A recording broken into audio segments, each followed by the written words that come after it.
Live. Ladies and gentlemen, welcome back to another video. This is a Tadej Pogacar recovery analysis video. The title is Tadej Pogacar wrist injury. Will it hinder his Tour de France performance? We all know what happened last year in the Tour de France. Tadej Pogacar, the dominant climber, defeated by verse 1 by Jumbo-Visma. Here we see him having posted 3 days ago that he's doing a little bit of cross training. He's been on the rollers in Monaco. He's been taking care of his wrist. A wrist injury to a cyclist, what does it mean, guys? The wrist is such a complicated joint. My goodness, if you look at an anatomical diagram of the wrist, just the bone structure is complicated, but then you add around the tendofascial interaction with the nerves and the circulatory system, the human wrist is truly a wonder. So, what will it mean for this rider? Well, we have some clips lined up to look at the way that he is riding. And I will say that a wrist injury for this type of rider is particularly devastating, guys. Now, let's get into it. So the first clip I have lined up here is from a video by RG Cycling Legends. Great channel. I like his video immediately. I will share it in the description so you guys can watch. It's, of course, referencing his nickname of Tornado Tadej. We're going to see the style of Tadej Pogacar, which is, of course, we see this rock and roller style. I believe this is why you would call him Tornado. The way that he's rocking his body with these narrow bars, he's really not pinning the bike down. You see the front wheel is moving here, the wheel is pinned. And when he does these sweeping left-right movements, like you see here, the wheel is free to move, he's getting the power out, taking that slightly longer path. As you guys know, moving the front wheel left to right, you can extend the distance of the time riding, but of course it has the benefit of having an ergonomic flow and allowing you to get the power out. So Tadej Pogacar, let's go back again to look at this style.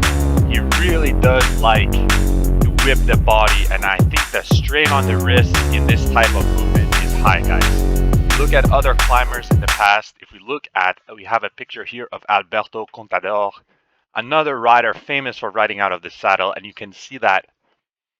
Is he tornadoing? Look behind, we have one of the Schleck brothers. I cannot tell which, but this was a great battle in Tour de France history, of course. The bar width at the time was not there, guys. The riders currently, they've been capped now, but in the years in the past, Tadej Pogacar was one of the early adopters of the 38 width bars, and climbing out of the saddle on a narrow bar, if you try this before, the style of the tornado becomes very natural. You can see here that both these guys, they're rocking with the bike as well, but the bar width does not really create the same style. So I have another great clip. This is from a video from Cycling Day, and we're going to throw that like. This is from an attack in the Tour of Slovenia 2022. And how you can see that as he's pedaling, and he's on the front of the group here, leading 10K to go on a very steep climb.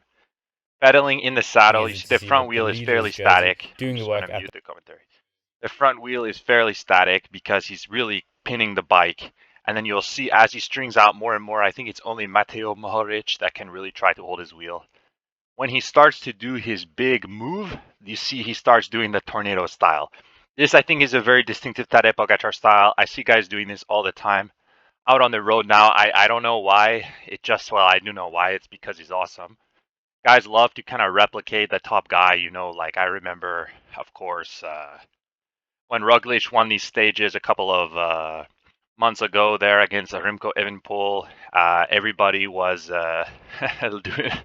everyone was replicating these Roglic type efforts on Zwift, where they're like just ramping up steadily so they can just win at the line by like 0.04 of a second. They just did enough. I think it's a very professional way to win stages if you're really a rider like Roglic, who you know, he's carried the leader's jersey of races for some crazy statistic. I believe it's approaching 30% of all races that he's done. He's been the leader. So this is the type of guy that doesn't expend extra energy.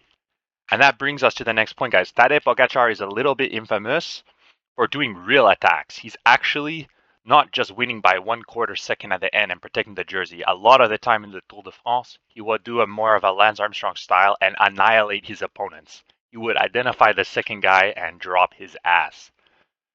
So, what does it mean for a man who relies on this wrist dominant style? I think it's safe to say, guys, that this will pose questions for Tadej Pogacar's Tour de France. I think it's safe to say we're going to see a lot more seated attacks from him, and I think his juice may be hampered. Now, certain riders have mentioned to me in the past that they think it's actually somewhat foolish, like that he does all these attacks. He should save his energy. I mean, we can go to back to this video of him running up the stairs. We're talking about a young man, guys. Look at him without the kit on. He just looks like, I'm late for the school bus. I'm late. But no, we're talking about a guy who do like 7.5 watts per kilo for like 20 minutes. No problem. So, in summary, guys, I think he's definitely going to be one to watch. His recovery is going to be extremely important.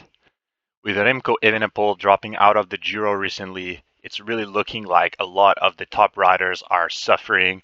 And this, I think, guys, is that ebb and flow in cycling. Now, a lot of guys, they think, oh, Roglic is washed, Roglic this, Roglic that. The guy crashed 3 or 4 times. It's not good. Other riders can crash, and that creates this dynamic at the top. I think at the moment we're talking about maybe even a 4th or 5th best rider being in contention for this tour, which is a great reason why this tour is going to be more competitive than ever. Jonas better stay with the rubber side down, because if he starts to amass crash injuries, it's going to toss things up yet again. Anyway, guys, I'd love to hear your thoughts in the comments, and if you replicate the style of Tadej Pogacar sometimes when you do efforts, please let me know, and you can link your Strava if you want.